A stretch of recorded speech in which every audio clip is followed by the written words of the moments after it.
illallah, la ilaha illallah. Allah, la ilaha illallah, la ilaha illallah. An-Nabi Muhammad Rasulullah, An-Nabi Muhammad Rasulullah, An-Nabi Muhammad Rasulullah. La ilaha illallah, la ilaha illallah. An-Nabi Muhammad Rasulullah. Oh yemi, la ilaha illallah. King Zainu, la ilaha illallah. An-Nabi Muhammad Rasulullah. Idrisu, la ilaha illallah, la ilaha illallah. Allah, la ilaha illallah, la ilaha illallah. An-Nabi Muhammad Rasulullah. La ilaha illallah, la ilaha illallah.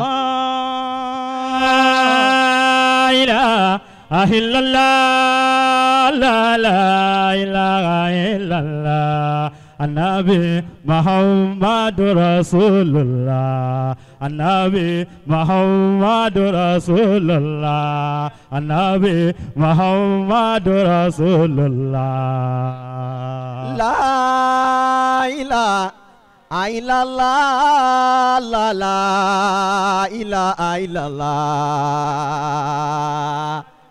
La ilaha illallah, la ilaha illallah. Zainu, An-Nabi Muhammad Rasulullah, An-Nabi Muhammad Rasulullah. King of Zikiri, Allah la ilaha illallah, Allah la ilaha illallah, Allah la ilaha illallah. Habibi Mustafa Rasul, ya Allah, Allah la ilaha illallah. Oh, Allah la ilaha illallah, Allah la ilaha illallah. Habibi Mustafa Rasul. Zainu, ya Mawla Ambitor Rabbi, Ragiba anta atubi, wazayika tajannubi, in adili madili kutubi. Allah la ilaha illallah, Allah la ilaha illallah, Allah la ilaha illallah. Habibi Mustafa Rasulullah. Allah la ilaha illallah, Allah la ilaha illallah, Allah la ilaha illallah. Habibi Mustafa Rasulullah. Allah la ilaha illallah, Allah la ilaha illallah, Allah la ilaha illallah. Ya Habibi Mustafa Rasulullah. Oh, ya Mawla Ambitor Rabbi, Ragiba anta atubi, wazayika tajannubi, inni adili madili kutubi. Allah la ilaha illallah, oh Allah la ilaha illallah, Allah la ilaha illallah. Habibi Mustafa Rasulullah. Ani bi gauzalwari, sumali idati balwara, barahamu ma bihi nara, kulali muna wali matilabe. Allah la ilaha illallah, Allah la ilaha illallah, Allah la ilaha illallah. Ya Habibi Mustafa Rasulullah.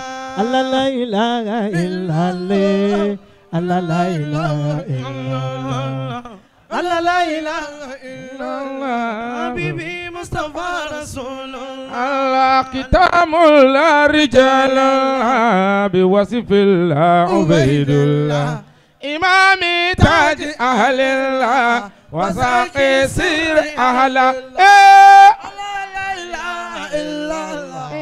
Allah la ilaha illallah, Allah la ilaha illallah. Habibi Mustafa Rasulullah. Allah abal Abbas wajili ladi tadiri Habiballah, أبا العباس فاذكرني لدى الحضرات عند الله لا إله إلا الله لا إله إلا الله لا إله إلا الله يا حبيبي مصطفى رسول الله الله أبا العباس جايزني كما يعطي رجال الله أبا العباس تغنيني وتكفيني حياة النبي بابا فاتيو أما آمين الله فأنا شيك أشياء أبا العباس سير الله فشأن الأكرم ذلكو نفيد الله عينه لا إله إلا الله النبي لا إله إلا الله لا إله إلا الله حبيبي مصطفى رسول الله الله يا شيخي تذكر عبد داود دعاك الله يا شيخي تذكر عبد داود دعاك الله يا بجرى بهذا الشيء لا إله إلا حبيبي مصطفى رسول الله الله لا إله الله لا إله كينج زينو الله جي زينو لا إله إلا الله حبيبي مصطفى رسول الله لا إله إلا الله لا إله إلا الله لا إله إلا الله بلي مصطفى رسول لا إله إلا الله لا إله إلا الله لا إله إلا الله بلي مصطفى رسول الله بل عباس جايزني كما يعطي رجال الله بل عباس تغنيني وتكفيني آيات الله هو شيء فاتي مريدي خير ما يجني إجاني لا إله إلا الله لا إله إلا الله لا إله إلا الله حبيبي مصطفى رسول الله لا إله إلا الله لا إله لا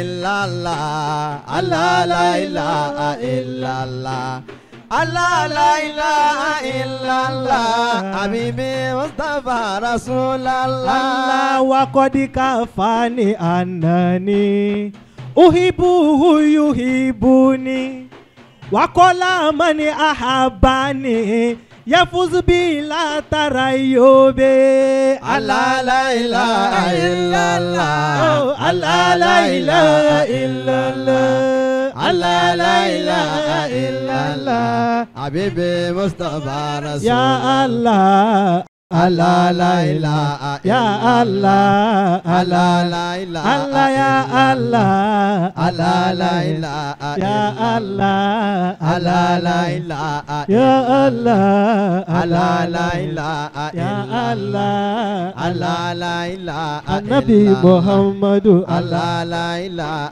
إلا الله الله لا إله إلا الله حبيبي مصطفى الله لا إله إلا الله الله لا إله إلا الله الله لا إله إلا الله حبيبي مصطفى رسول الله أبى القلب إلا أن يكون متيما حلف غرامي بالنبي محيوا أبيت بالليل مثاران مشدا لذكر الذي قد طاب واديا ومكتوى أساجل في الورق ليل وجرتين نيام وجفني كالمذاني بمغربا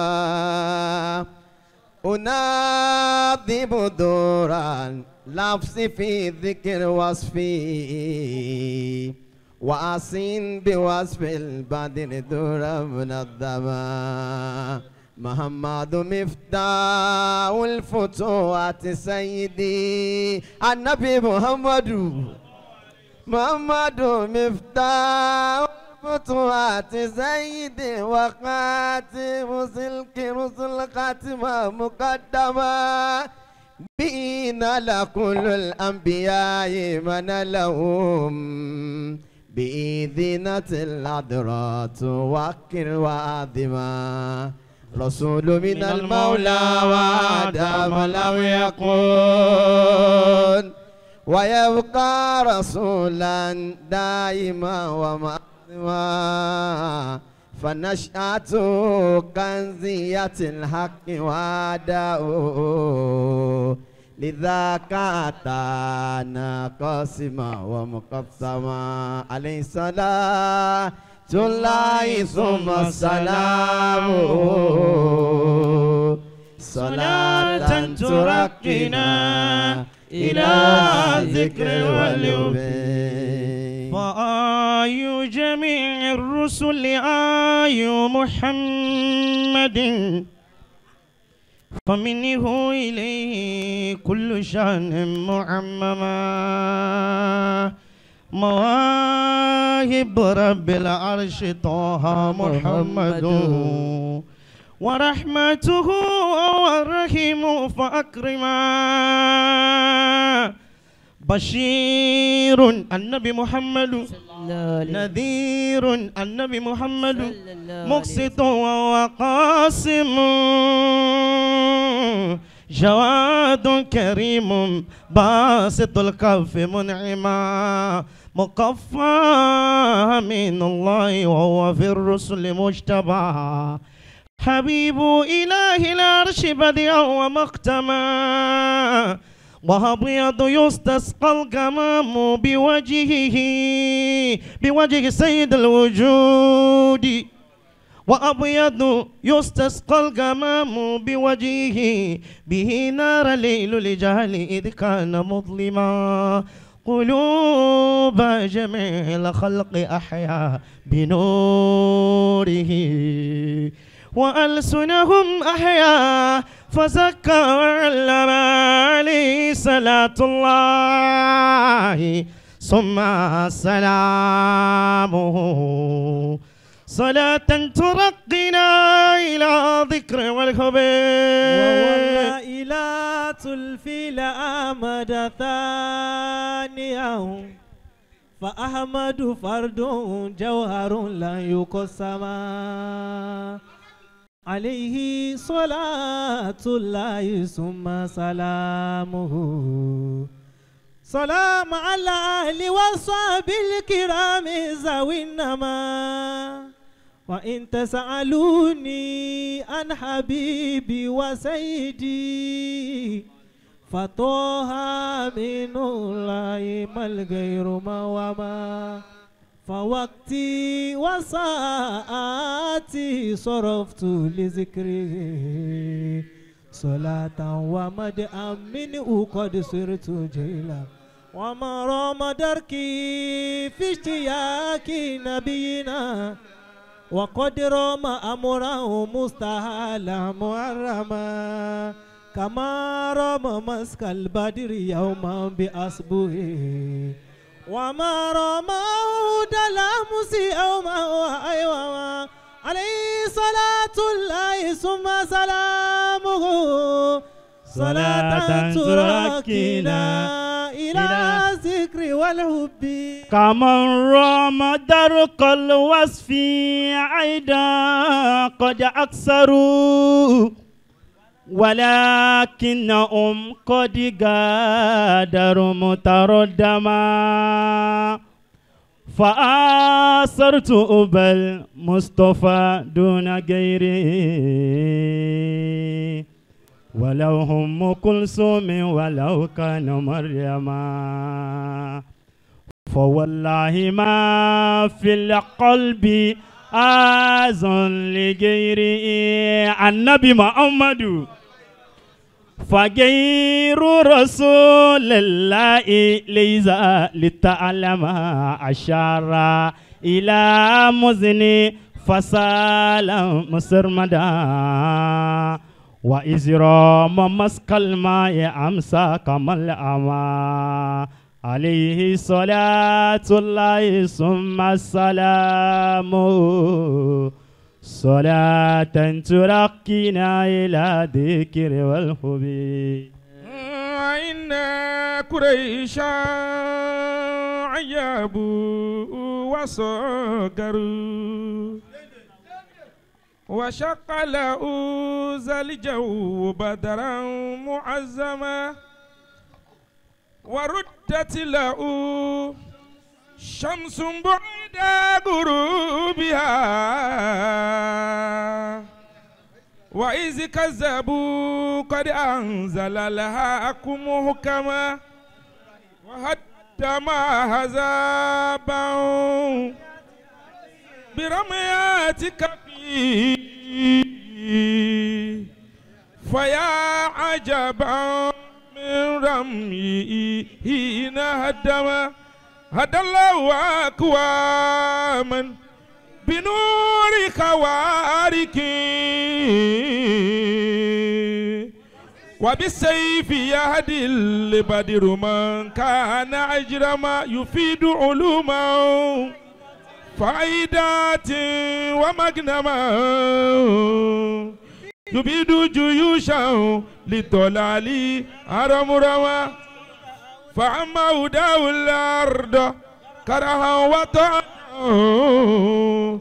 فعربه وعوده أرشد لكل أعمما وحتى أتانا الدين والعلم والتقى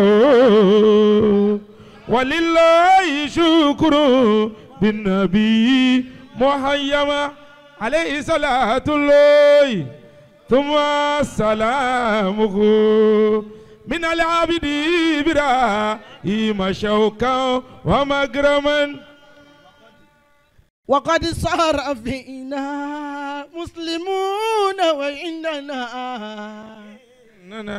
أئمة علمي صالحون تكرما وفينا رجال سابقون وعندنا للأقدام الختم أبوه كنز متلزما صلاة وتسليم على طه أحمد وآله وصحبه صراطا مقوما ملئت بحب المصطفى كتم أمدا أبي الكون والأخلاق فرعا ومتنا عليه صلاة الله ثم سلامه صلاة تركنا إلى الذكر والهب أتاني هواء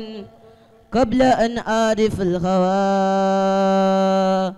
سليت بنيران السياق يا أحمدا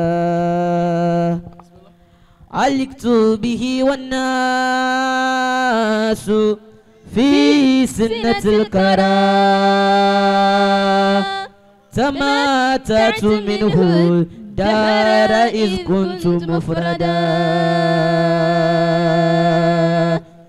وزوهمت في هذا الزمان وإنني لفي غيرتي ممن يروم محمدا ولكنني جليت قبل سباقه ولقد تتبرز القرون لأحمدا ولملا وإنز العبد إنز مليكه فتاه يمين الكون عبدا مسودا على يا رسول الله وارفع شكايتي إليك وآلي ما ترى العبد سودا عليه صلاة الله ثم سلامه صلاة تركينا إلى الذكر والهبي وحجي وحج المسلمين أهلته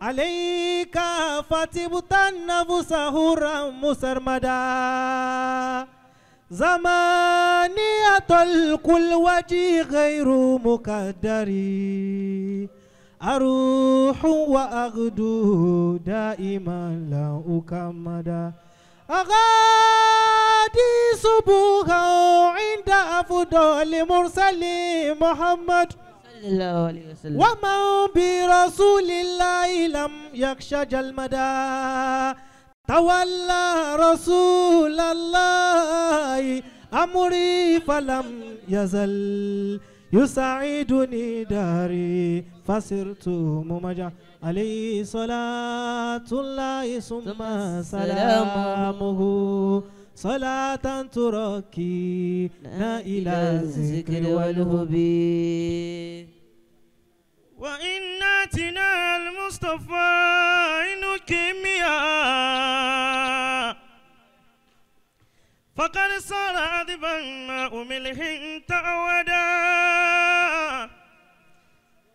ولا نبعير كان صعبا وعنات نخيل بعامه بيره صار مزبدا شيخ إبراهيم ونعتق سلمان بشوق حبيبنا ولا تعتناها لو ملأت المجلدا لأن الذي للأنبياء من خوارق به نال الأرسال خيرا محشدا كذاك كرامات لآل ولاية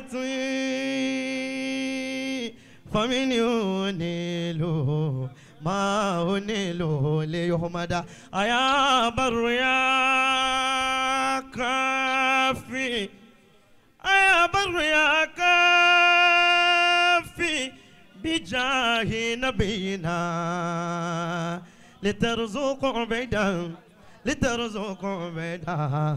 ما يروم وترشد عليه صلاة الله ثم سلامه صلاة ترقينا إلى ذكره والهبي لتكفي عنا واكفينا دار سيدي جميع سروري قد قضيت وأيدا ومدى صفات من صفات سرمدا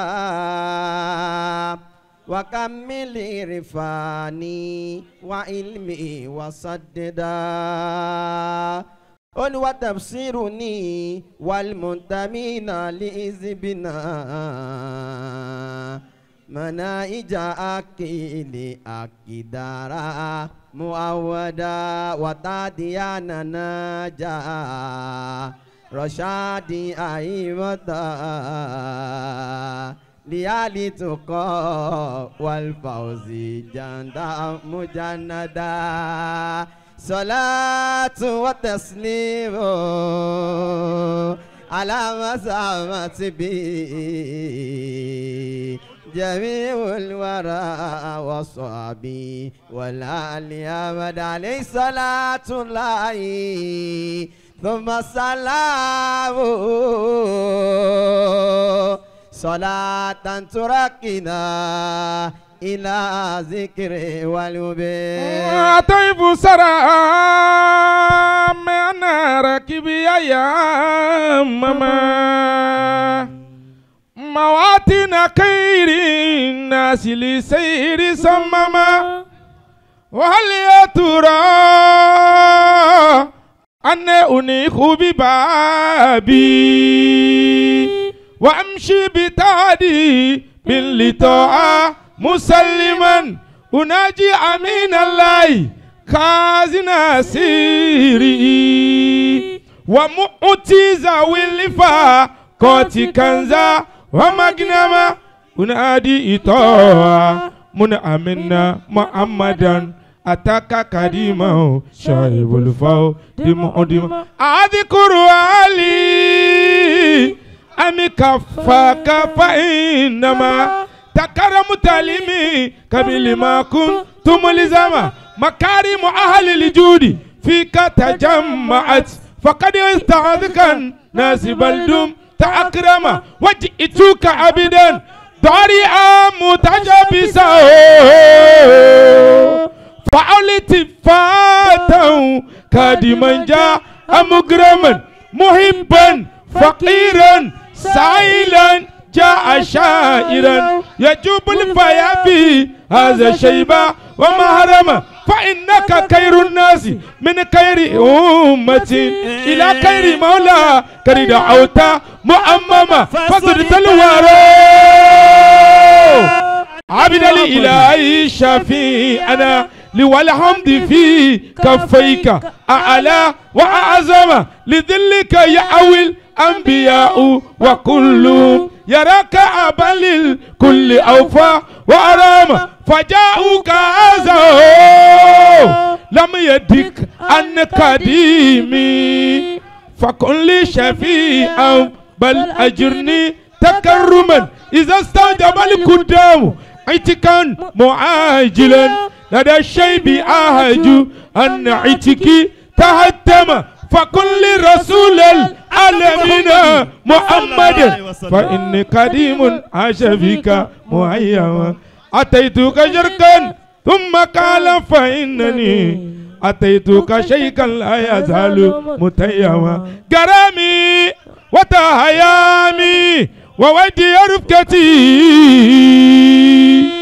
وكربات شيري أن سواك محرم إليك رسول الله هبو وقادم يروم رضا لباري وفي الخلد يخلد عليك سلام وهو مني وإنني على الجو في تيها تهاما تأنشد أصلي على الهادي إلهي محمد وسلم إلهي لرسول محمد بلاه النهازي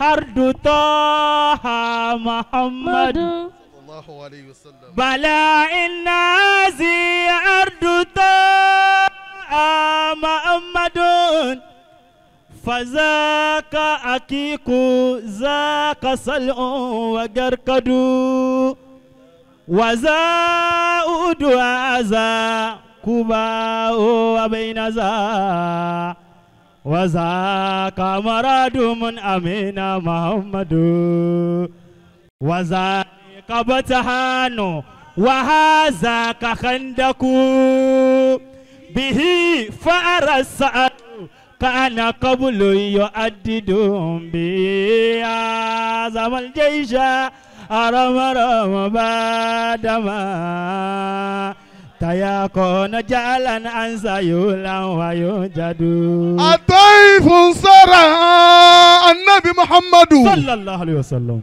الطيف سرى أن ركمي يا ماما مواتين خير الناس للسير صمما وهل يا ترى إني أنيخ ببابه النبي وأمشي بتادي باللطاحة مسلما أناديه طاحة من أمين محمدا أتاك قديم شائب الفود محدما أذكر آلي أم كفاك فإنما تقارب تعليمي قبل ما كنت مرزما. النبي محمد عليه صلاة الله ثم سلامه مع الآل وأصحاب الكرام ذوي النما. جماعة وجود هيبة وجلالة وأبصرت من زبادة وجمالا.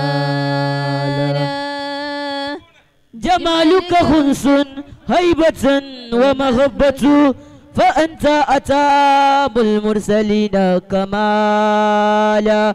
وكلهم هذا المكارم والأولى وما كالإمام هاشمي خصالا. محمد محمد محمد محمد محمد يا خير الأنام وسيلتي عباك إلهي ما يفوت مقالا. وأنت وهبت البيدا والسود فانتهى إليك خديم الرامة منك منالا. وأعنيك خير العالمين وسيلتي منيلي لدى اليوم الرئيب النوالا. وتيمني حبك سرت مجمجما على البر والأجواء أروم وصالا. فقدرت أوطاني وأهلي وأسرتي أجوب فلا لم أشكك كلالا. بكولاك دورا أو بيوف ومرة بباريس دار الفاسقين كسالا. ببلجيك يوما ثم يوما تجولا بكعيرة أبقي هناك جمالا. لعبد الملك الكريم قد جئت موئنا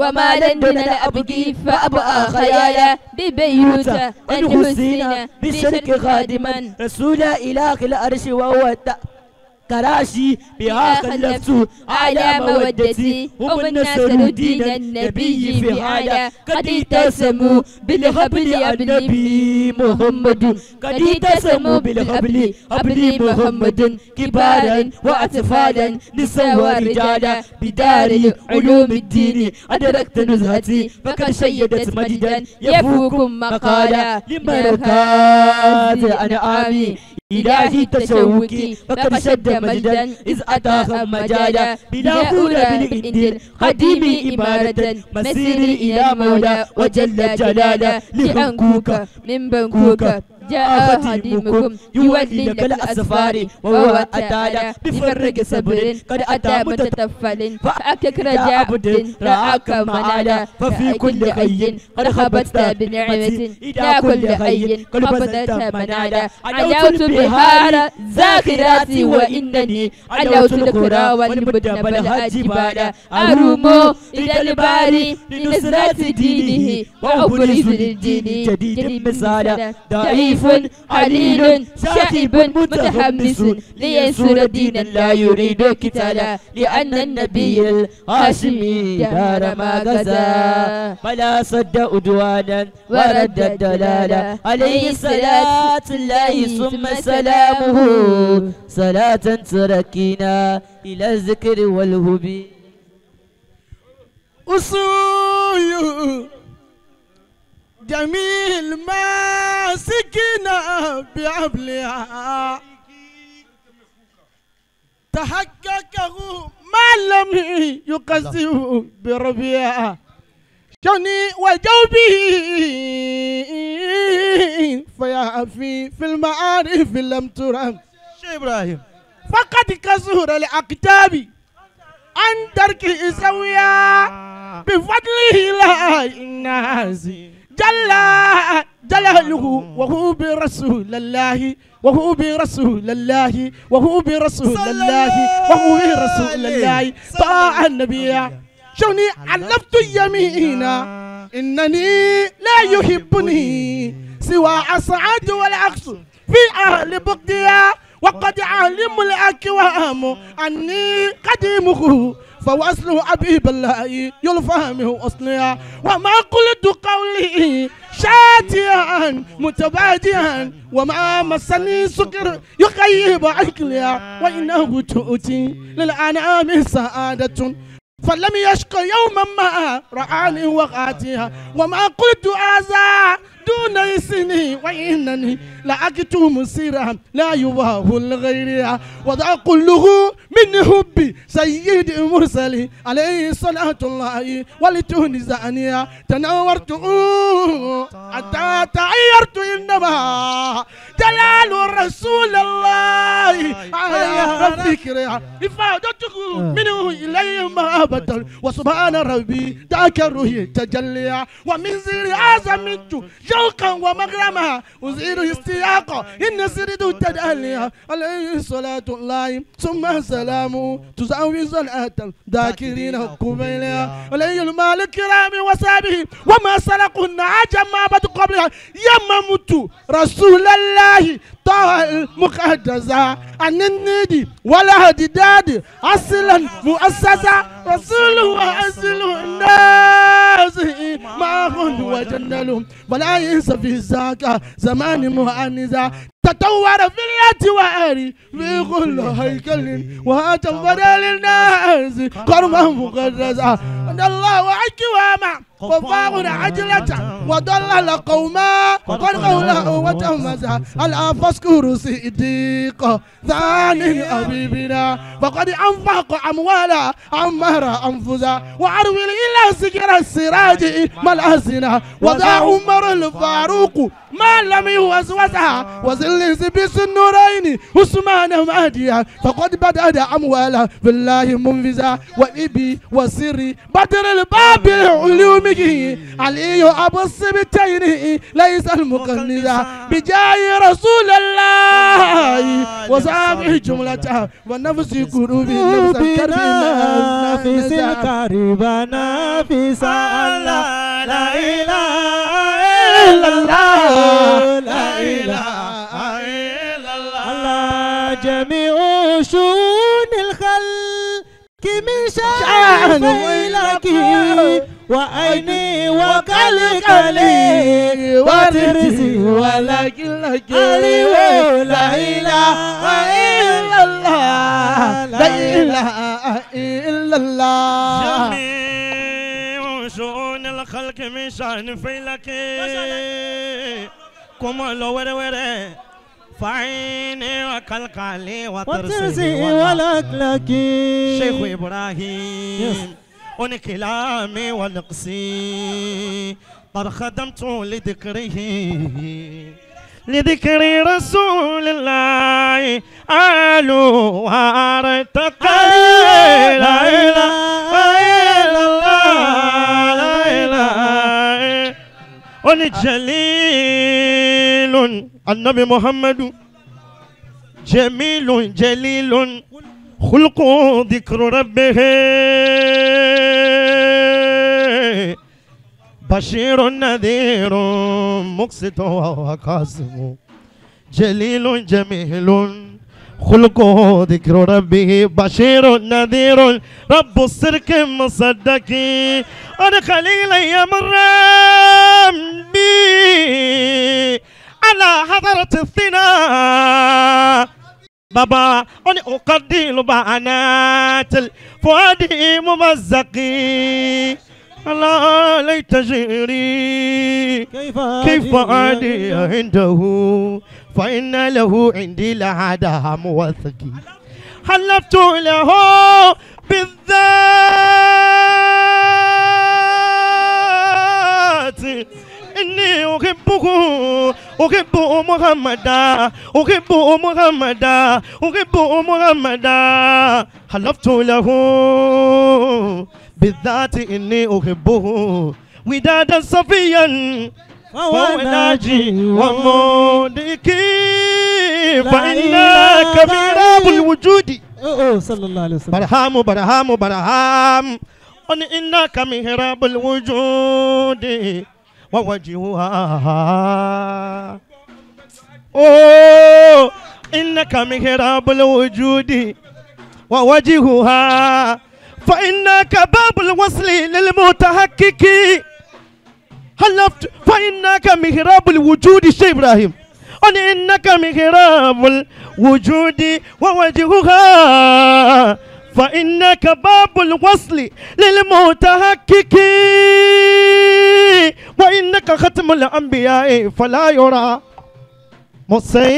نبي بعيد المصطفى القرم فيلك مسيلمة الكذاب حاول كونه شريكا له في الأمر ماذا تمجدك وربي يحب الحق يبطل ضده ولو ساء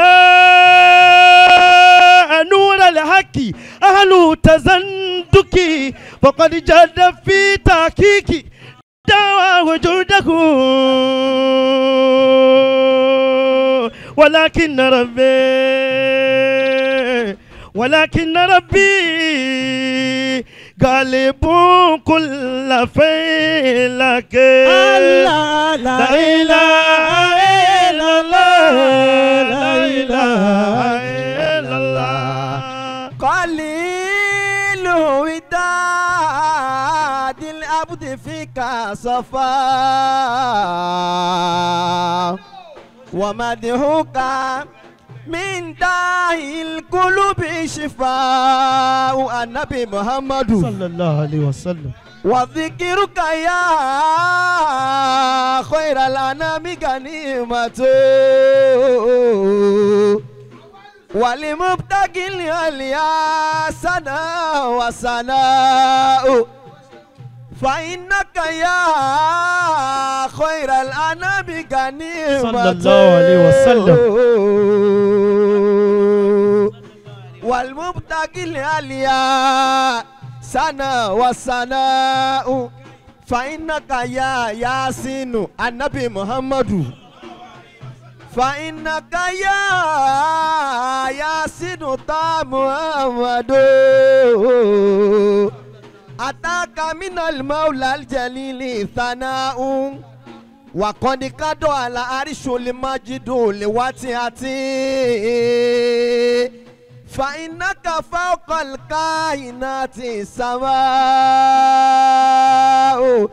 لا إله إلا الله لا إله إلا الله لا إله إلا الله بسر شيخ إبراهيم بسر الإبراهيم وزيري لقولك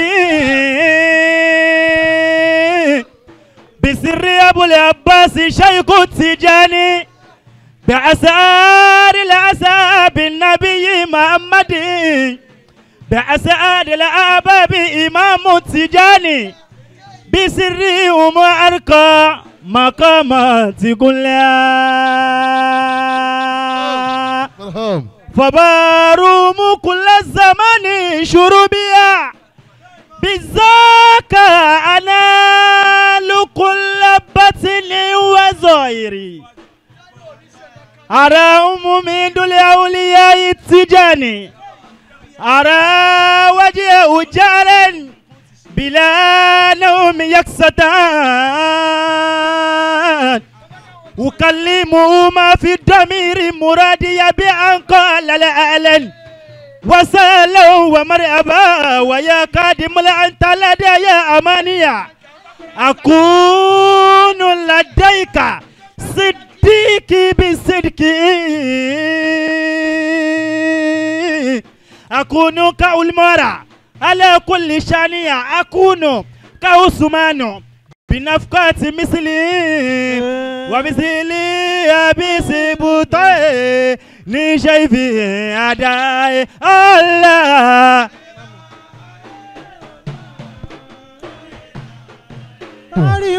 رسول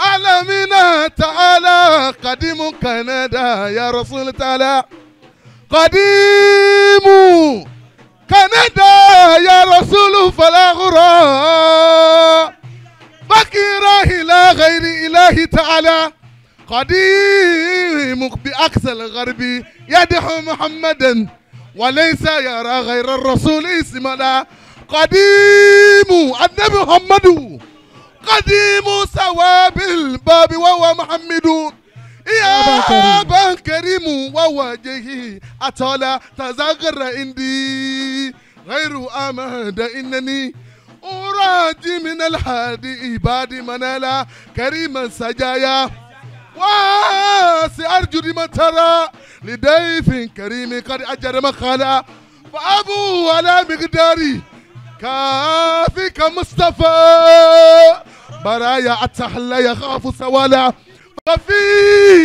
ففي كل عين قد أدت بنحمتي وإني كشاشي قد أروم نوالا الله صارما واصل القواني وتزيل ذكر الأغاني لا إله إلا الله الله لا إله إلا الله واصل القواني وتزيل ذكر الأغاني لا إله إلا الله الله لا إله إلا الله عليه والمغني انكراني أو مباني كل ذي وكسرت فبقروها للمعاني الله لا إله إلا الله الله لا إله إلا الله كل ذي وكسر بي فبقروها للمعاني عينها أكو أكي تاليا سابو المزاري الله لا إله إلا الله لا إله إلا الله أتوني بصفات ذاتي أتوني بصفات ذاتي رتبة ليست لساني لا إله الله الله لا فهو مختار البرايا ولا تكوين الكيان بارزت حضرة طه قبل تكدير المكان لا إله إلا الله الله لا إله اللون وله عمر طويل قبل تقدير زمني إنني قبل البرايا حبه شغل الجنان لا إله إلا الله لا إله إلا الله مزاكو جلد ديارا مزاكو جلد ديارا مزاكو جلد ديارا أخرجوني من مكاني لا إله إلا الله لا إله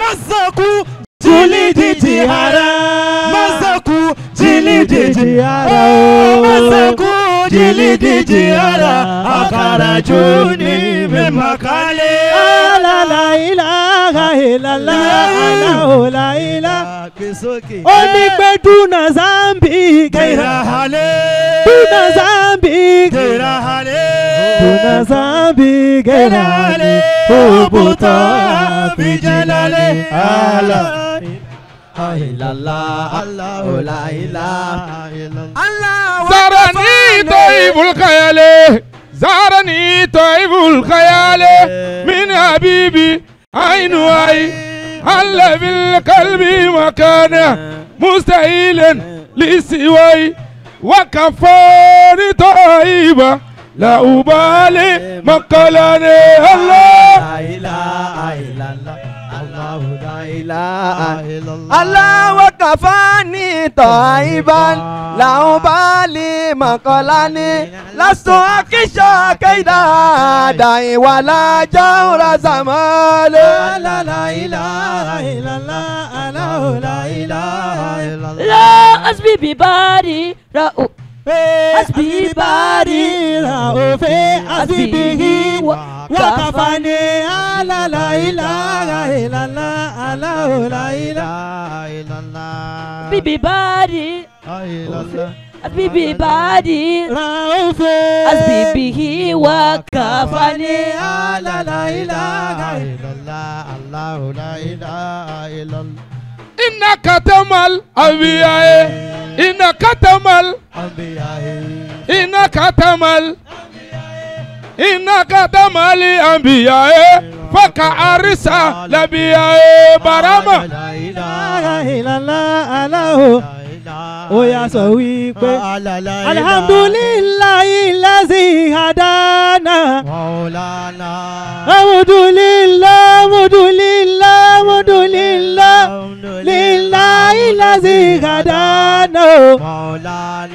Binurige shamsul huda, Maula, la ilaha illallah. Oh, wakola sheiku barahamu iniyase. Inna lazina kadamuni nalo. Oni pe morada on saada. Wa malo. La ilaha illallah.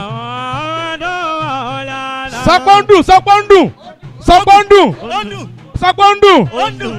Oni yakulu ibira. Ima najilele aje Maulana Abidul Ilahi Badiri Aliwa aje Maulana Bibadi Bismillahi Malhamidi Maulana Lillahi Zitaul Azimi Limajede Maulana Nasiyatu Mina Ilahi Kiwane Maulana Walido Muzeko Tarigata Tijone Maulana Tori Tarikumad Fadili Faridi Wane Usizabe Sunnati wal Furqan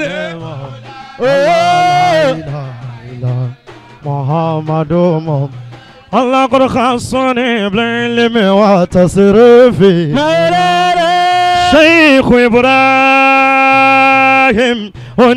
هني قد خاصني بالعلم وتصريفي أن كل تكون يكون بلا تصويف هني لكنني اتخذته وكيلا الله تعظم فاخترني خليلا أدركم مدى أفوكم بكى ما يتسابق رجال أسبق مولانا لا إله إلا الله محمد مولانا ومن يؤيب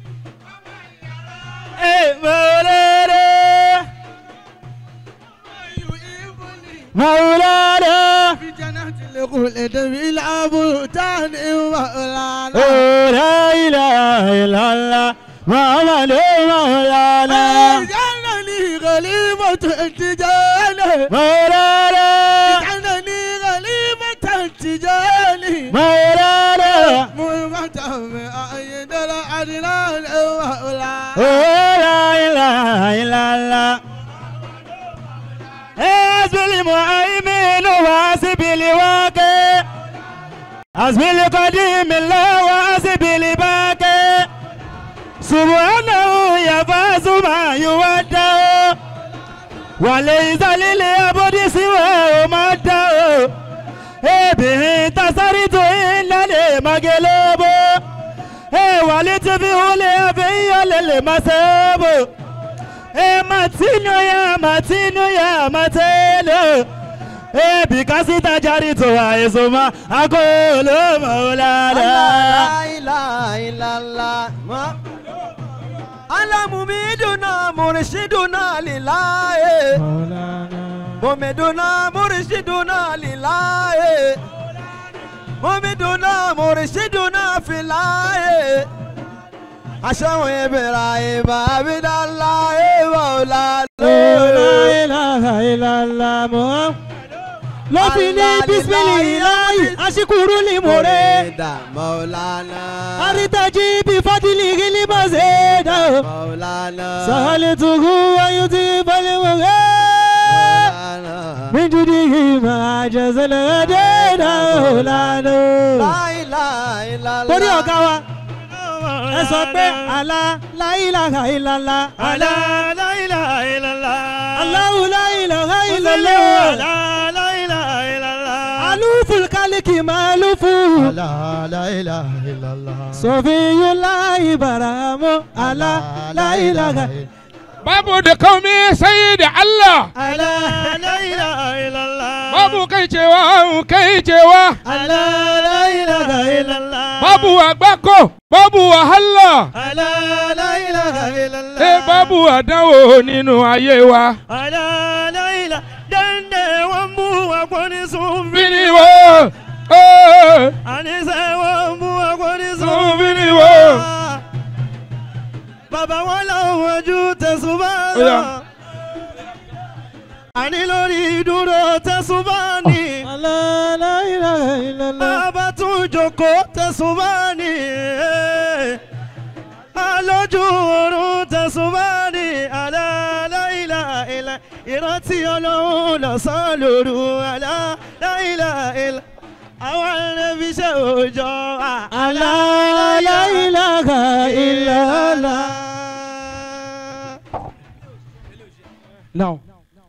الكون إن يشيء لا إله قبل إن يشيء لا إله كتب برغم كتب لا إله كتب فرد يا زين لا إله ابن عبد الله أنا لا إله قوس برغم كتب لا إله لا لا إله لا لا لا إله الله هو الله لا إله الله نعوذ بالله من زاري ستن بجاه برامو نعوذ بالله من فقر زمان من جاه برامو كتب لا إله الله لا إله لا لا إله الله الله لا إله إلا الله الله بسم الله نزمت قصدك ومدي برامو قصدك ومدي برامو ليبا بالفيل برام كتب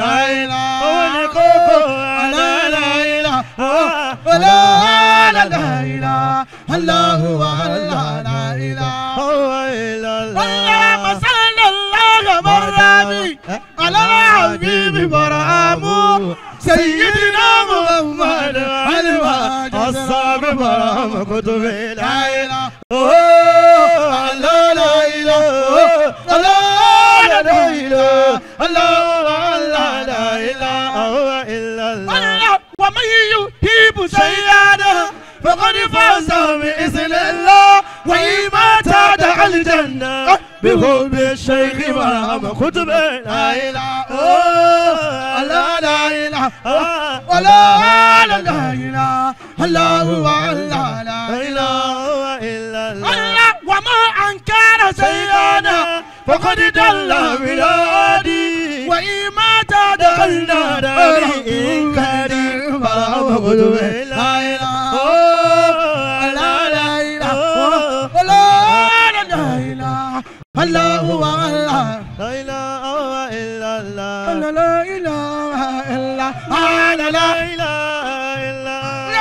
إله إلا لا إله تكبر لا إله إلا لا إله قوس الله لا إله إلا لا إله قوس الله لا إله إلا لا إله إلا يا الله يا الله لا إله إلا الله لا إله إلا الله لا إله إلا الله لا إله إلا يا الله لا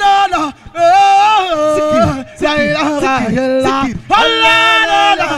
إلا الله لا إله إلا الله يا الله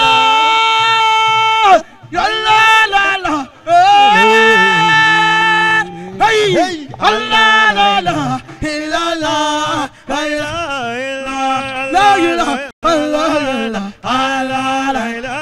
إلا لا إله إلا الله لا إله إلا الله لا إله إلا الله لا إله إلا الله فكر بما عليه الله لا إله إلا الله أبدا جمع الله لا إله إلا هو قد جهده الله إلا الله يا الله لا لا لا إله إلا الله لا لا إلا الله لا ó yá yà sẹ́yìn ànàbàrà àlèbàtú sẹ́yìn Tijani yà sẹ́yìn ànàbàrà àlèbàtú sẹ́yìn Tijani. Uridu minka ilaye uridu minka Muhammad. أريد منك تيجاني أريد منك برامو يا سيدنا برامو علي بطل سيو تيجاني ابنه يا سي جزاك الله فردوسي لخدمة عابي بن قوسي إمام الخلق إياسي يا سيدنا برامو شو مسيلي سلطاني جزاك الله بالدوسي لخدمة عابي بن قوسي إمام الخلق إياسي يا سيدنا برامو علي يا برامو إياسي يا برامو ممدنا برامو ممدنا برامو قوسه برامو جوب برامو قطبه برامو جوب برامو السلام عليك السلام عليك السلام عليك يا سيدي يا رسول الله السلام عليك يا رسول الله يا مصطفى عدناني يا سيدي يا رسول الله. السلام عليك السلام عليك السلام عليك السلام عليك السلام عليك يا سيدي يا رسول الله السلام عليك يا رسول الله السلام عليك يا حبيب الله يا سيدي يا رسول الله. يا مصطفى سيدي يا مصطفى سيدي يا مصطفى سيدي سيدي يا مصطفى سيدي يا مصطفى سيدي النبي مصطفى سيدي يا مصطفى سيدي مخصوص بالعز النبي مخصوص بالعلم النبي مخصوص بالمجد النبي مخصوص بالشرف النبي يا مصطفى سيدي يا مصطفى سيدي يا مزمل يا محمد النبي يا مدثر يا محمد مبشر يا محمد رسول الله النبي محمد كاي النبي رسول الله رسول الله النبي حبيب الله النبي رسول الله رسول الله رسول الله رسول الله محمد حسبي ببر الروفي حسبي به وكفاني حسبي به وبطا حسبي بالشيخ تجاني شيخ تجاني قلبي له ومرامي إمامنا تجاني يلا وقال بي كل آن ربي فدارك عبيدا سرعة دون تواني ولا إله إلا الله لا إله إلا الله حسبي بالبر الرافع حسبي به وكفاني حسبي به وبطه حسبي بشيخ تجاني ولا لا إله إلا الله الله لا إله إلا الله قلبي له ومرامي وقلبي كلاني ربي فدارك عبيدا صراطا دون توان ولا إله إلا الله لا إله إلا شكتي جاني لا توشمي تنلادي ولا توسوس جناني فاجعل فؤادك صخري ولا تضره كباني تجاني لا إله إلا الله شوق تشفو لي كل شكوى والتقيدي هزل أماني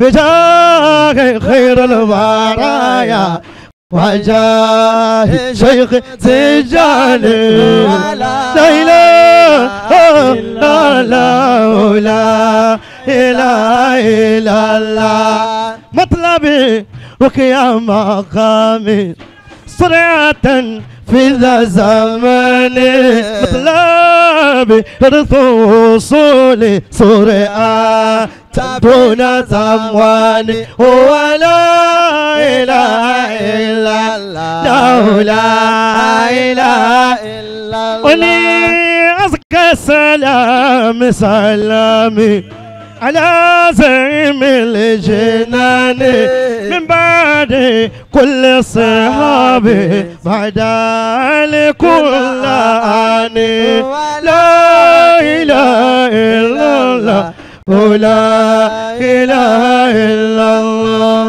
مدو الشيخ تجاني مدو الشيخ تجاني شكتي جاني شكتي جاني حمدو شيخ تجاني حمدو شيخ تجاني حمدو شيخ تجاني حمدو شيخ تجاني انت رومني للأماني فلزم القطبة تجاني انت فوز مني وبقربي لك بشراوتها نعمدو شيخ تجاني أمد شيخ تجاني الله كيف لا وهو إمام قطب أقطاب الزمن قد خابه الله فضلا من لهم في الكون ثاني أمد شيخ تجاني أمد شيخ تجاني ورقى على مقامي جل عن وصف اللسان خص بالفاتح وردا وبقربه وتداني أمد شيخ تجاني أمد شيخ تجاني صل يا ربي على من خص بسبع المثاني وعلى الآل وصحبه وعلى الكتب تجاني أمد شيخ تجاني أمد شيخ تجاني tí wọ́n bá fẹ́ ṣoríire láàyè tó fẹ́ kó rárá tó fẹ́ kó rẹ̀ bí kò sì fẹ́ kó dé kíá o kó yá gbà fún Sheikh Tijani Amadu Sheikh Tijani Amadu Sheikh Tijani. Ó dáná. Ya Rabbi bil Mustafa baligi maqasidana waghfir lana Muhammada ya wasi al karami ya Rabbi bil Mustafa baligi maqasidana waghfir lana Muhammada ya wasi al Allah mi tazakurije Rani beze salave mazaji dada majara memo kila tebe dave amu abaterove تلقاء كازمته وأمد البارك في ظالما من دمي أمدوجي كل تكف فامتا وما لقلبك كل تستفك يا إمي الله يا زبو زبو عليم دائما أبدا على حبيبك خير خلق كل أنيكم مكان ظلام سنة من هيا ظلام إلى anisita kati kodama odora mi wara washada mi sagabi asha o atowa tatali darati kashiya motira fale show waro wadati ulitibalo shomo me zahabi anafuse faroha ayama shamame wahakada tisudahu fiya darora to inna darora tala tado ala li'isami wa kayfa tunkiruhu ba'da ma shahidat behe alayka udulu damo wasa fako nabiyina fe wala muyudano fe ilmi wala huwali habibul lazi turija shafa'atuhu likulli hawli minal haw afọ́ni búrídà ló sọ ẹ̀ ṣé Ibrahim wà ní wálé àbíbùlẹ́sì àṣírà àbẹ́bọ̀bẹ̀ jìbìrì ló kàdìmọ̀ wàlẹ̀ hakùnà nàbí yunalẹ̀ àmìrú náhì fàlà àhàdó àbáràfíkà olèlà mẹ́nẹ̀hó wàlàn. Owani famabula golele mefe annahu basharu wa annahu khairu kalike la yakul Muhammadul Mustafa awlahu maulahu kullele atoya wa hadina o wa Allah o ya Muhammadu Muhammadu Anabi Muhammadu Muhammadu Muhammadu Muhammadu Muhammadu Rasulullah Arab Búrídà ẹ̀mí tí lóhun tó pè mí Mawla ya salli wa sallimu Daimani abada Anabi Muhammadu undisputed Maulaya salli wa sallim Sarimadan Dahiman Sarimadan Dahiman Sarimadan Daimani abada Ala habibika khairil kaliki kullihim Abana mauliduhu anti bi unsurihi ya tiba mubutadahi minhu wa mukutata oni yawmun tafarrasa fihi furisu annahum ala nabi o segbe anybody yawmun tafarrasa fihi furisu annahum kọ́dí ó ń zèrò bí hòló lébò ṣe wá wà bá ta ìwànú kìsìrè. wà bá ta ìwànú kìsìrè wọ́n wà mú sọ́dìhún kàṣàmúlẹ̀ àṣì àbí kìsìrà gẹ̀ẹ́ràmúlẹ̀ wà náírù kámi dàtúlì. àǹfààní mi ní àṣàfin عليه والنار صلى الله عليه ساهل وسلم. عين من صدم من صدم. والدين تاتف والأنوار ساتية والحق يزهر من معنى ومن كلمة أمو وصمو فعيلان لبشائر لم تسمى وباركة الإنذار لم تشمي صلى الله من عليه وسلم. بعد ما أكبر الأكوام كائنهم بأن دينهم الموات لم يكن نبذا به بعد تسبيحهم بباطنهما نبذا لمسابيهم حاشاهم ملتهم مولاي صل وسلم دائما أبدا حبيبك خير خلق كل على محمد رسول الله محمد على محمد أشرف العرب والعجم محمد خير ما يمشي على قدمه محمد خير ما يمشي على قدمه محمد رسول الله لا إله إلا الله الله الله مولانا لا إله إلا الله الله الله مولانا لا إله إلا الله الله الله مولانا لا إله إلا الله الله الله مولانا ألوف لك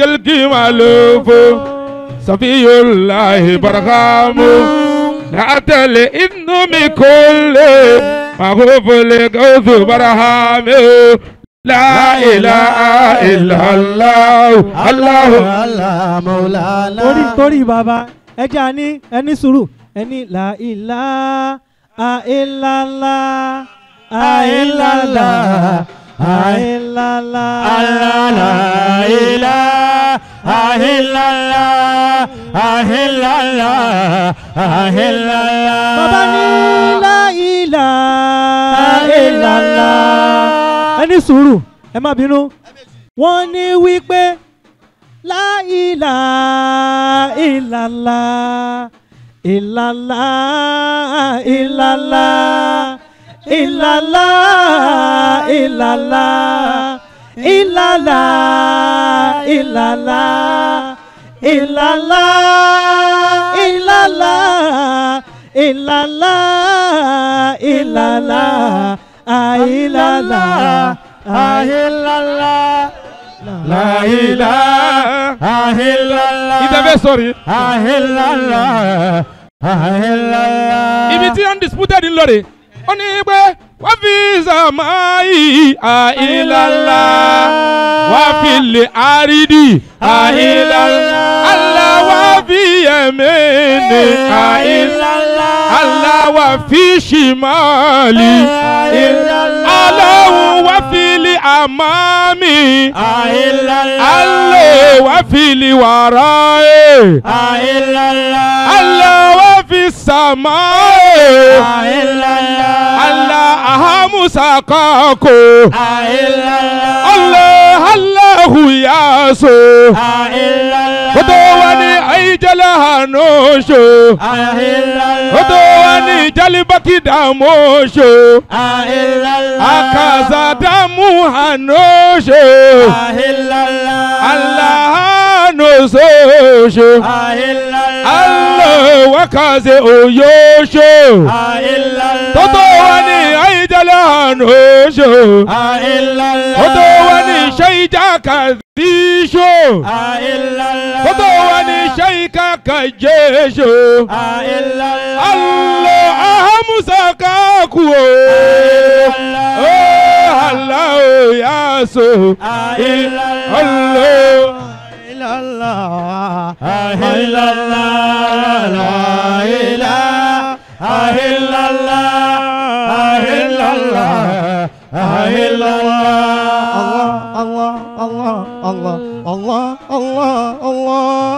Allah, Allah, Allah, Allah, Allah, Allah, Allah, Allah. Ìpìlẹ̀ nu Allah, Allah, Allah, Allah, Allah, Allah, Allah, Allah, Allah, Muritada, Allah, Allah, Mulala, Allah, Allah, Allah, Allah, Allah, Allah, Allah, Allah, Allah,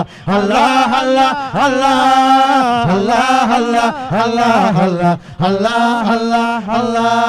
عليكم بحب شيخ جامع بولالا عليكم بحب شيخ جامع بولالا الله الله الله الله الله الله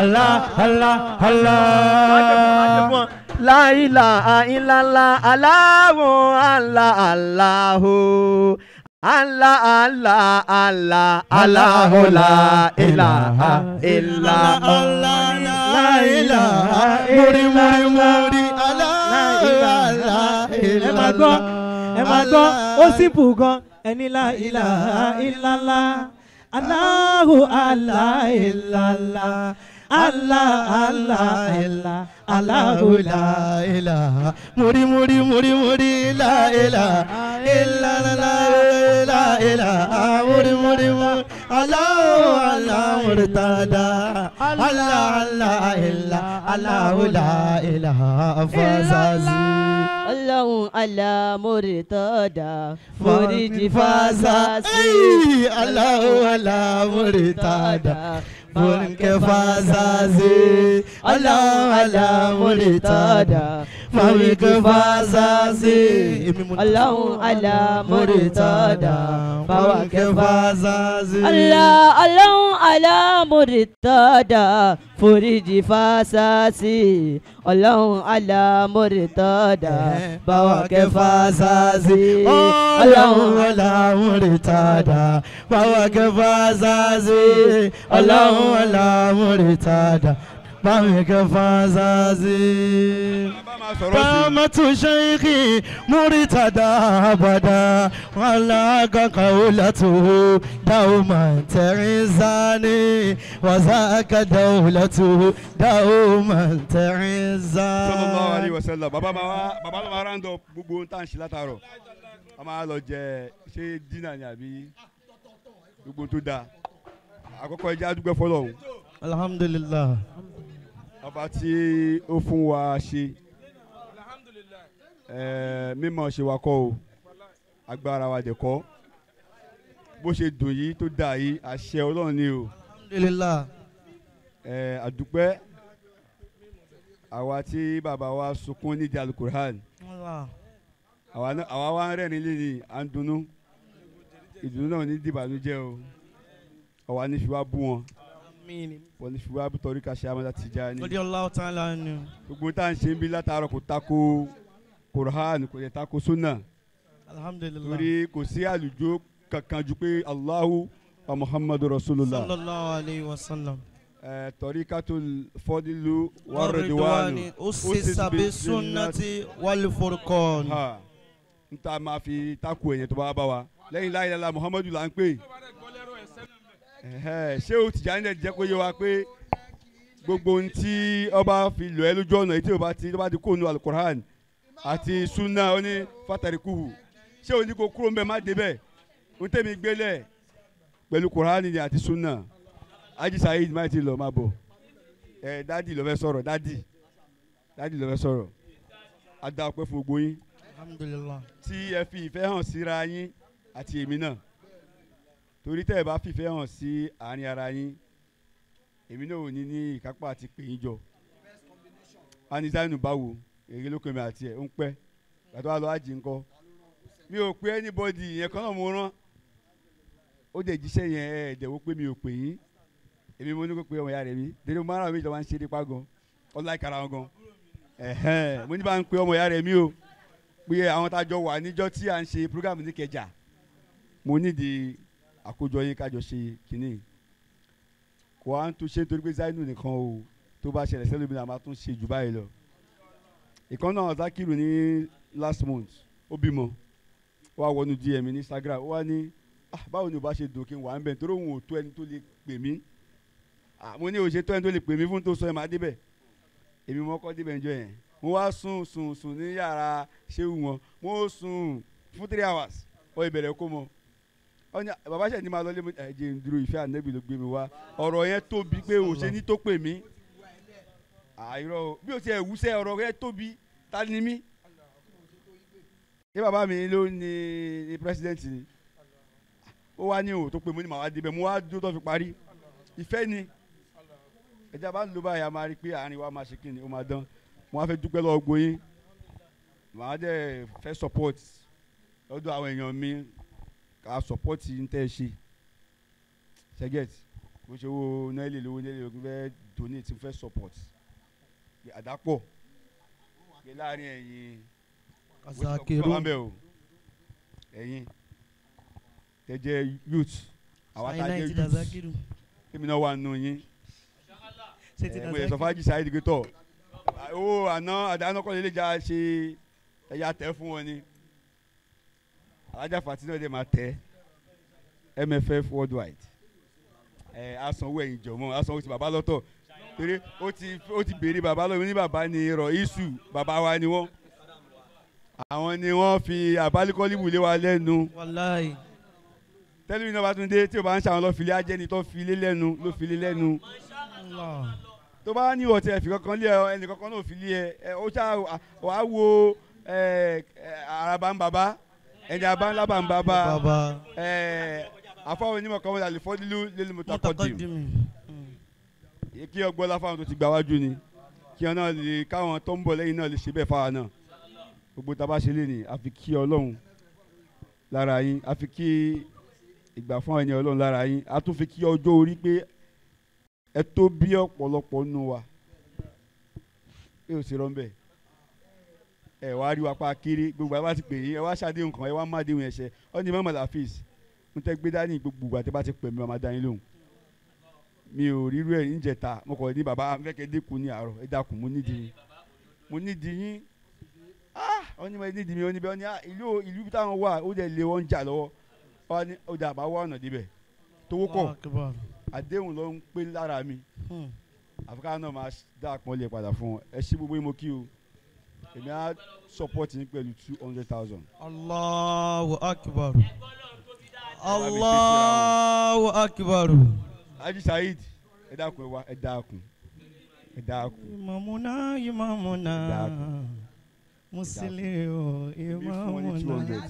mo jẹ máa transfer fún ọ ó yẹ kí ti tàlájì ju Haji Saheed ju tèmi lọ lórí àwa owó abẹ́ àwọ̀ là ń ná ẹgbàá gbé fìlà yé o olówó ra gbé o alimubaraku imamuna kó lè ṣe àwọn máa ṣe jù bẹ́ẹ̀ lọ fún yín èlú ilé kọ́ gbọ́ báyìí kì í ṣe gbogbo ojú ara wọn come gbogbo ẹ̀ àtẹ̀mí àti tiyín ó ti gbé 500. Allahu akbar. dánù kó ń bẹ̀ yìí ṣe ó ń fèsì káwó ó ń sẹ́yìn mi báyìí ni kẹ́mẹ̀fẹ̀ bá wa pàdé sí 1 million.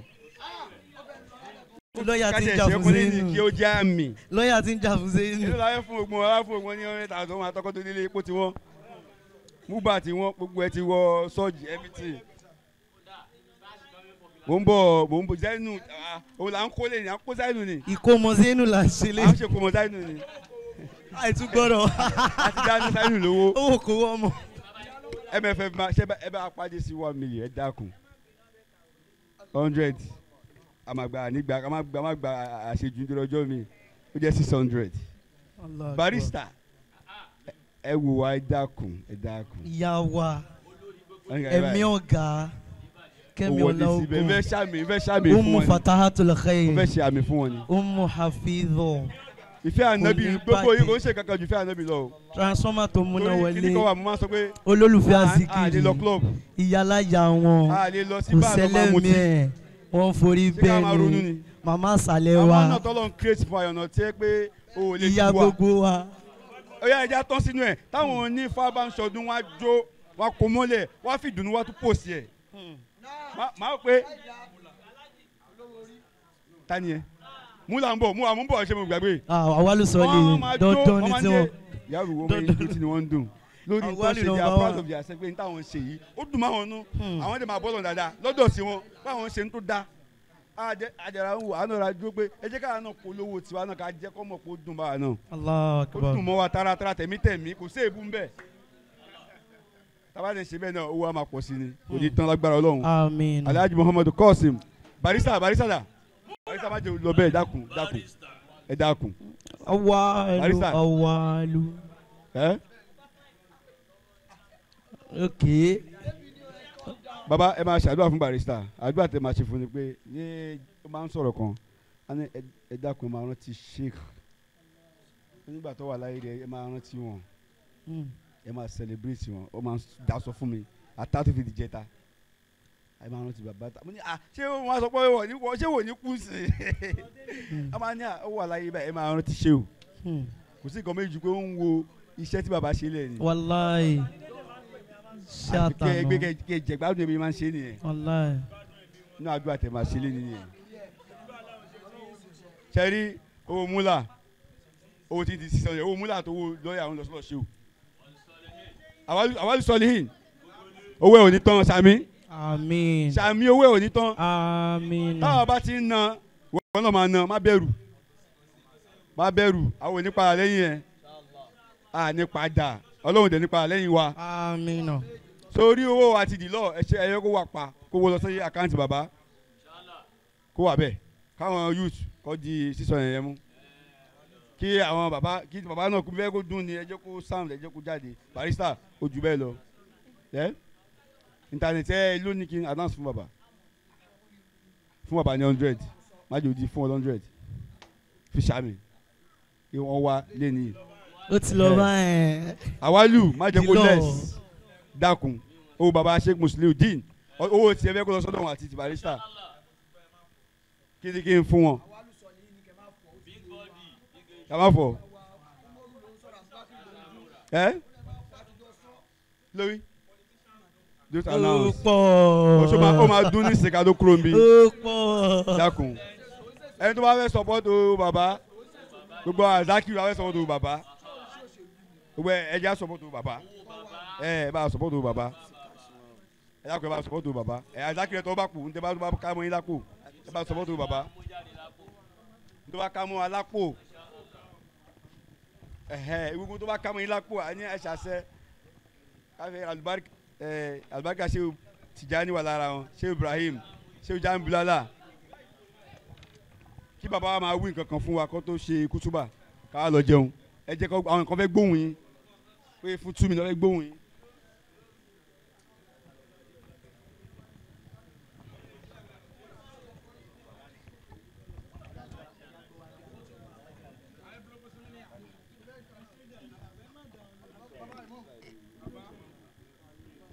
عليك رضا الله يا مرتضى عليك رضا الله يا مرتضى بابا دار يدعو لفتى مرتضى مدى دار يدعو لفتى مرتضى ìyọ́nú Olúwa kólọ́bà Murtada àánú Olúwa kólọ́bà Murtada bàbá rẹ̀ gbogbo ìgbà tàwọn ẹnu bá ń pè ya Murtada ló ń jẹ́ gbogbo ìgbà tàwọn ẹnu bá ń pè ya Murtada.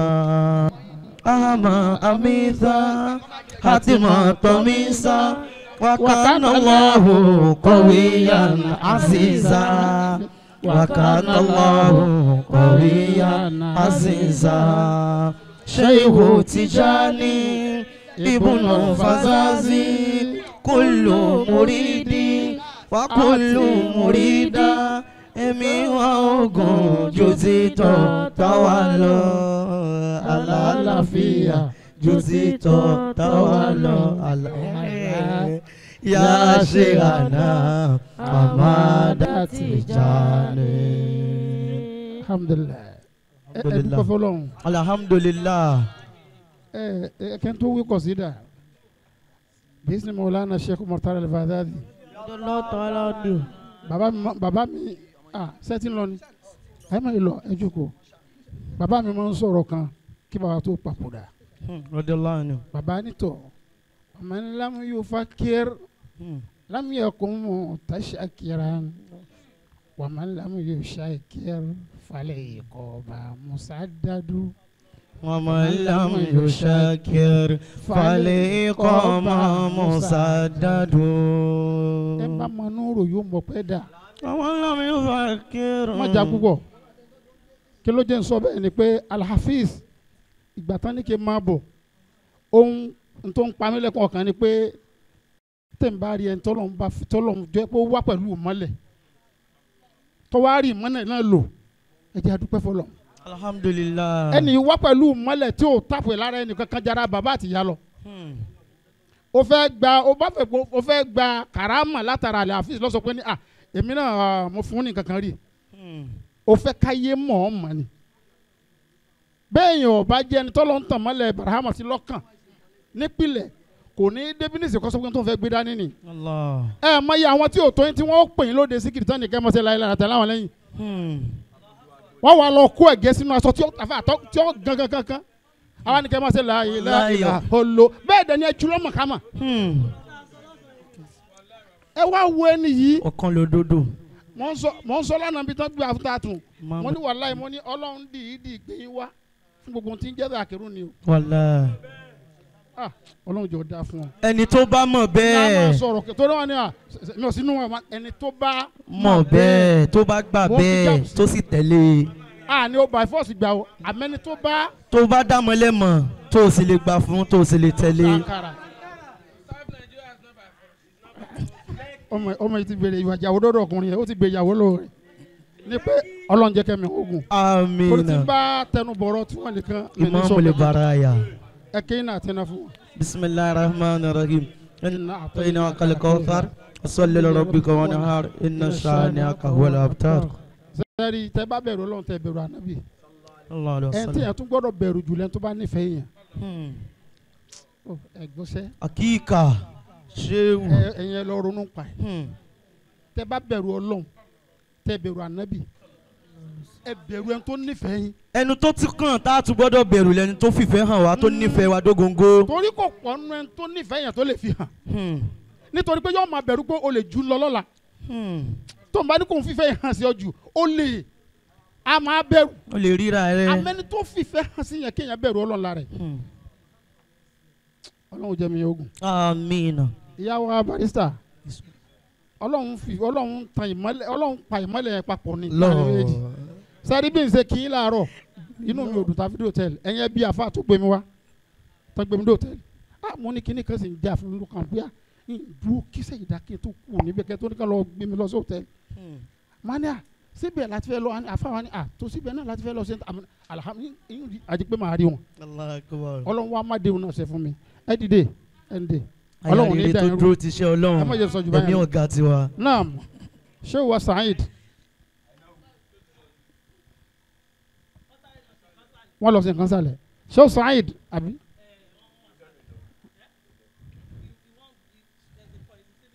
tó Ọlọ́run yóò bá ní pẹ̀lú wọn àárín wọn àti Al-Hafiz ọlọ́mọdàrú. àmín. bàbá amúlà ọlọ́mọdàrú iná rú. àmín. kèsì tí mò ń ṣe ni mò ń ṣe o mo máa ń sọ bẹ́ẹ̀ dáadáa ni o. ọwọ́ sọ àmọ́ nítorí àtìkò gbogbo tí ń jà àtàwọn àbí tajẹ́ Zakiru ìfẹ́ dọwọ́ yín o. bàbá. ìfẹ́ dọwọ́ yín. ẹ̀yin yàtọ̀ fún ẹ yàtọ̀ fún ẹni tí ń mú máìkì dání lásán o. n tẹ́ gbé dání kọjá pé ká má sọ̀rọ̀ ní ara wa lára láì dá o. wàláì n tẹ́ gbé dání kọjá bẹ́ẹ̀ pé lágbájá sẹ̀mí ẹ kọ́kọ́ yọ ìfẹ́ owó kúrò lọ́kàn yín tó bá já sówó ni. ẹ gbọ́ tó bá já sówó ni. tó bá já sówó. owó ni máa ń dá wàhálà àwọn tí bí yẹn lẹ̀. tẹ́ ẹ bá ti nífẹ̀ẹ́ ara yín tí nǹkan tẹ́ ẹ rí dára yín bá ti tẹ́ra yín lọ́rùn wàhálà ẹ̀ máa ga ni o. ń bọ̀ ẹ wojọ́ nà ó kálómi tó rápálá gòkè nínú àwọn Zakiru yóò ṣe wàhálà. ẹ wá àsìkò tá a wáyé bẹ́ẹ̀ ni ká bá ti kí máìkì mọ́lẹ̀ nísìnyí yóò sì ní star. àárín yóò ní bàjẹ́. amiina. ọ̀rọ̀ pọ̀ àmọ́ torí ti àfa torí pé torí àsìkò a máa ń dá síkiri kan ní òkòkò n bá dáná sí yóò ti yí àfa. Murtada ló mú mi gòkè mo dúpẹ́. Murtada ló mú mi gòkè. nínú ewu. Murtada ló mú mi gòkè máwọn ọ̀tá lọ́wọ́. Barahama ló mú mi gòkè odò. Ẹ wá sọ pé Allah Allah la ilaha illallah. Allah Allah Allah la ilaha illallah. Allah Allah la ilaha illallah. Allah Allah la ilaha illallah. والحب إبراهيم قد جاء صائرا لأحمد خير العالمين وشاكرا. فمن كان ينوي للمدينة طائرا سواء فإني جئت أماد دائرا برهما ló mú mi gòkè mo dúpẹ́. Allah Barahama ló mú mi gòkè nínú ewu. Barahama ló mú mi gòkè máwọn ọ̀tá lọ́wọ́. Barahama ló mú mi gòkè odò. Allah Allah la ilaha illallah. Allah Allah la ilaha illallah. Allah Allah la ilaha illallah. Allah Allah la ilaha illallah. Adam ya zod So Allah. Kamu stanadi. Adam Ya ya zod zona Allah. Ya zod dunia dazuna Allah. Ya bide dunia dazuna Allah. Ya koma lakhira dazuna Allah. imuman aine dazunan Allah. shine La ilaha illa Allah. Allah la ilaha illa Allah. La ilaha illa Allah. Ya Allah la ilaha illa Allah. Ani Adam ya zod zuna Allah. Imam Al-Hafiz Agbola ya zod suna Allah. Sheikh Tijani ya zod zod suna Allah. Wali Sheikh Barhama ya zod zuna Allah. Sheikh Murtada Ya zod suna Allah. Sheikh ya Agbola ya zod suna Allah. Imam Al-Hafiz Ya zod suna Allah. Sheikh Jami Ubulala ya zod suna Allah. Ya zod Dunia de zuna Allah. Ya koma lakhira de zuna Allah. Imuman aina de zuna Allah. shine La ilaha illa Allah. Allah la ilaha illa Allah. Allah la ilaha illa Allah. Ya Allah la ilaha illa Allah. La ilaha illallah La ilaha illallah Imam kullu arifi jerjef ba iyase La ilaha illallah La ilaha illallah Imam kullu arifi jerjef ba iyase Jerjef gbogbo ma fẹ́ lọ Mẹ́kà sọ fẹ́ lọ Kaola sọ pé jerjef mo fẹ́ lọ Kaola sọ pé jerjef o fẹ́ lọ Madina Kaola sọ pé jerjef La ilaha illallah La ilaha illallah Imam kullu arifi jerjef ba iyase La ilaha illallah. La ilaha illallah. ìmáàmù kùlù àrífín jẹ́rẹ́jẹ́ báyìí yàn so. Salatul Fati. Allahumma salli ala sayyidina Muhammad al-Fatih. Láì tí o bá sàṣìkò ni. Gbogbo ẹni tí wọ́n bí pátá ẹ jẹ́ àdáníyàn. Àníyàn. Máyì Naija wọ́n lè tún lọ sí hajj lọ́dún yìí. Alhamdulillah. Ọlọ́run jẹ́ ọmọ rí bẹ́ẹ̀ lọ́dọọdún. Àmín. Mo máa rí fẹ́ ìmáàmù Àlàfíìsì lára báyìí pọ̀. Wàláì. Wàláì. Ẹ mọ̀ gasi ni o. Àmín. Ẹ mọ̀ gasi ni o. Àmín. Ẹ bá nífẹ̀ẹ́ yẹn Àzákìrù ó nífẹ̀ẹ́ Ọlọ́run ni. Àzákìrù sọ̀rọ̀ ó nífẹ̀ẹ́. Ó hàdì. Lójú tó jẹ́ kẹ́rù máa bà mí fún bàbá wa Àlàfíìsì ni Ọlọ́run jẹ́ kẹ́mi wọ́n gùn. Àmín. Gbogbo bá ti gbé dáadáa lójú ọ̀nà zikiri Ọlọ́run jẹ́ kẹ́mi ẹ gùn. Àmín. Máyì Naija ẹ mọ̀ gasi ni o. Àmín. Salatul Fati. Salatul Fati. Naam, àwọn kìíní tá a ṣe yìí ìmáàmù wa Àlàfíìsì wọ́n ṣe fún ọmọ wa Adákìrù Muqaddam Zainul Abidin Zainul Dhakirin Ọlọ́run jọ dáa fún ọ. Àmín.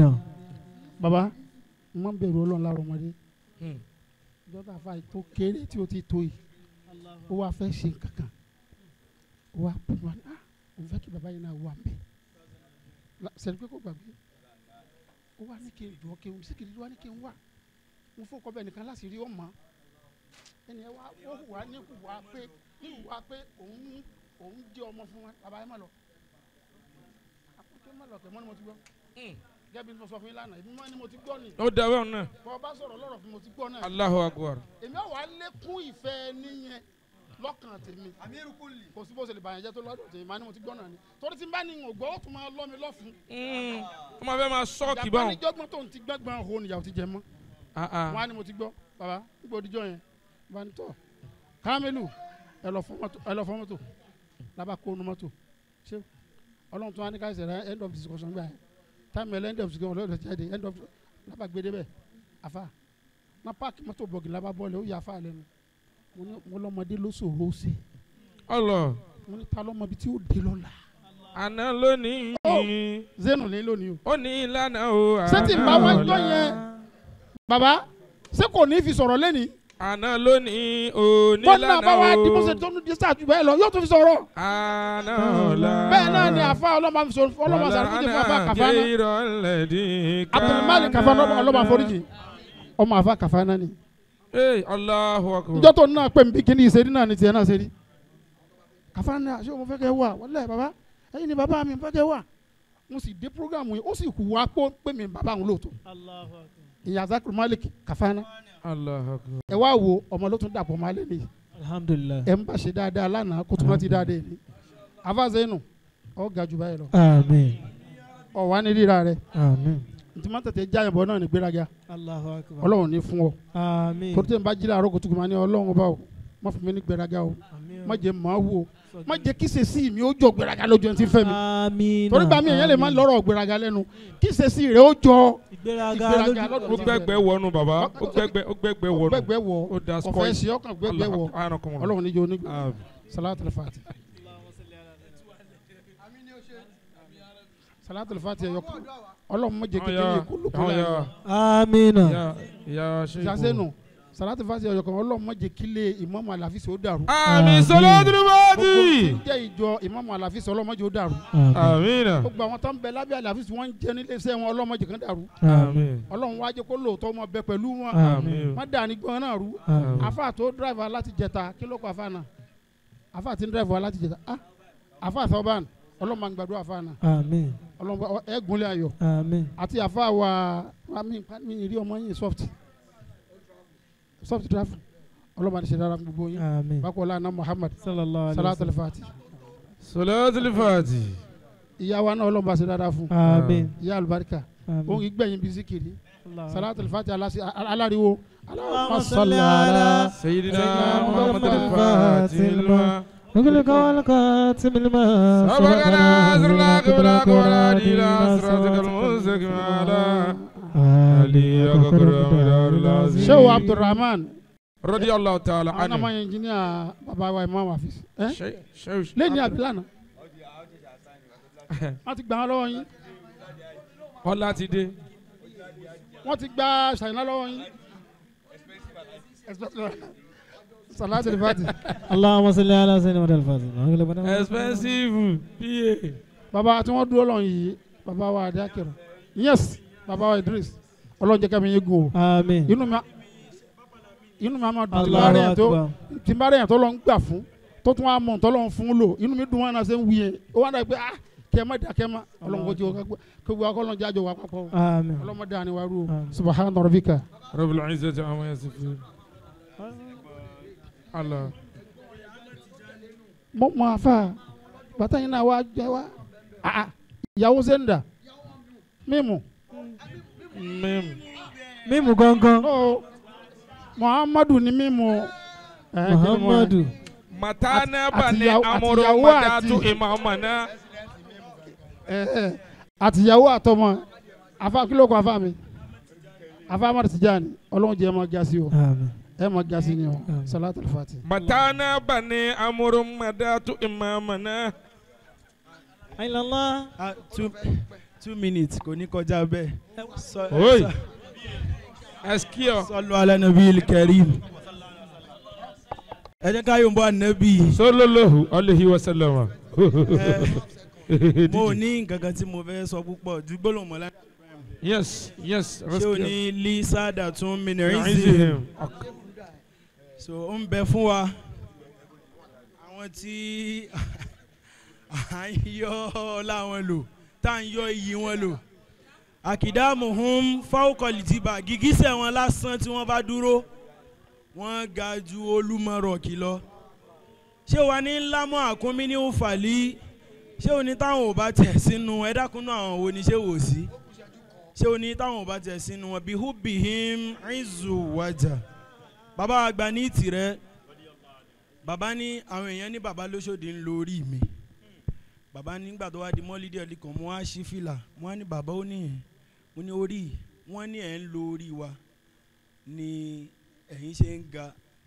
Bàbá ẹ níbi tẹ́tí ń lórí wa kọ́lé kínní kejì kẹta. Bàbá ẹ dákun tó bá jẹ́ pọ́npọ́ lẹ́ ń lò tẹ́lẹ̀ ẹ mọ̀ lò mọ́ ẹ wá àpáta gidi ẹ fọ́ mọ́ orí kẹ mọ́ fi lo orí lọ. Bàbá àgbà ní tirẹ̀ àdúrà wọn ló ràn wá. Mo ń sọ ní èní èmi máa ń sọ tipẹ́tipẹ́ tí ẹ̀mú lè jẹ́rìí sí. Mo ní lẹ́yìn bàbá àgbà ní tirẹ̀ àti Imam Ali Hafiz àfa tí a tún dọ̀bálẹ̀ fún òsì mọ́ sàmú alekun wa alekun salamu ni anakumulai ni wọ́n wà àti ìrí wọn àwọn àmọ́ bá wọn pàdé ọmọ mi nìwọ àwọn àmọ́ bá wọn pàdé látọ̀dọ̀ imam tẹ́rìbíà ni ọlọ́njà rí yín pẹ́ sà kọ́lọ́n kó wọlé ànábì èmi fẹ́ mi ìmọ̀ mo fẹ́ dúpẹ́ fún imam àmọ́ àjì yìí àwọn ni ọlọ́run bá fi ṣe kéèyàn tó lè kó 9 million lẹ̀ kò easy mo fi sínú ṣàìná dánwò pé sọ fún mọ́mọ́ àjì tí ń sún mọ́ àti ìyàwó àgbánulé ìyàwó lọ́ọ̀yà ẹ bá ń sọ fún mọ́mọ́ ìmọ̀mọ́ ògbé kan ni fọbọ́ ìfọkànbalẹ̀ ó ti lọ àjì ìgbà tó wọ́n send visa sí mi tí ìmọ̀mọ́ mo sọ fún ìyàwó pé mi ìrórun sùn ìmọ̀mọ́ àǹdí à send visa sí bọ̀bọ̀ ìlú òru bọ̀bọ̀ tó ń parun pé òun òrórun sùn àtọ́ wọn send visa èmi wà lójú oorun ìmọ̀mọ́ ní sẹ́yìn pé bọ̀bọ̀ yìí parọ́ ṣèbó lóhùn òrórun sùn ni òun la send visa sí tí ó sí online yìí o bàbá gbogbo ń tẹ̀ bí lọ́mọ pátá ọlọ́run ní jẹ́ mọ̀ ní rasa gbogbo tó ń jẹ́ ìran ọmọ tó jáde lára yín ọlọ́run kó wọlá himma Maulana Sheikh Ibrahim ọlọ́run ní jẹ́ kí wọ́n dààmú kí wọ́n tó rí aláàánú mo sọ fún bàbá Ṣàìná mo ní mo fẹ́ mú mọ́ mi wá kájọ wa mo sọ fún PA mi Ṣàìná pé mo fẹ́ mú mọ́ mi wá ní pé kájọ wa dúpẹ́ Ṣàìná wọn ni àkó nídìí láì mọ̀ pé wọ́n ń gbé nǹkan gbẹ̀yìn mi mọ̀mọ́ ẹ dákun ẹ wá dúpẹ́ mọ́ ti ń dààmú mi pa àwọn fẹ́ wá mọ̀mọ́ ẹ mọ̀ bọ̀ ẹ̀yìn Saida Fati come oya come zo mana zo kó kàtí báyà gbọ́ ẹ máa jẹ́ akọrin ni mọ̀mọ́ ó tún yọ owó tọ̀ nánú kọ̀ sámúná o bẹ́ẹ̀ ni sà Haúsá ni sà bẹ́ẹ̀ ni sà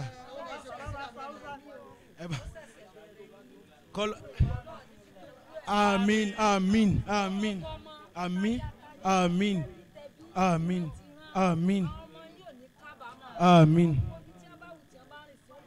Àmín. Àmín. Àmín. Àmín. Àmín. Àmín. Àmín. Àmín. Illa billahi al-aliyyil azim. Àmín. Àmín. Àmín. Àmín. Bismillahir rahmanir rahim. Idha jaa nasrullahi wal fath wa ra'aita an-nasa yadkhuluna fi dinillahi afwaja fasabbih bihamdi rabbika wastaghfirhu innahu kana tawwaba. Títí láéláé títí bàbá bí mo ṣe sọ yìí Ọlọ́run ó ti rí bẹ́ẹ̀ délẹ̀ èmi ò mọ bí mo tún ṣe lè sọ àmọ́ lẹ́yìn bàbá ní tìrẹ ẹni sùúrù okay kí n lọ́kọ̀ pàbí. Àìlàlá àlà àìlàlá àlà àìlà ó àlà àìlàlá àìlàlá àlà àlà àlà àìlàlá Allah ilallah Allah la ilallah Allah Yande ara yín ni mi o ilallah Allah ilallah Allah Doctor ilallah Allah ilallah Allah Allah la la maliku Allah la la maliku Allah la ilaha illallah Allah la ilaha illallah La ilaha illallah Allah la ilaha illallah Allah la ilaha illallah Allah la la maliku Allah la la maliku Ya Rasulullah Allah la la maliku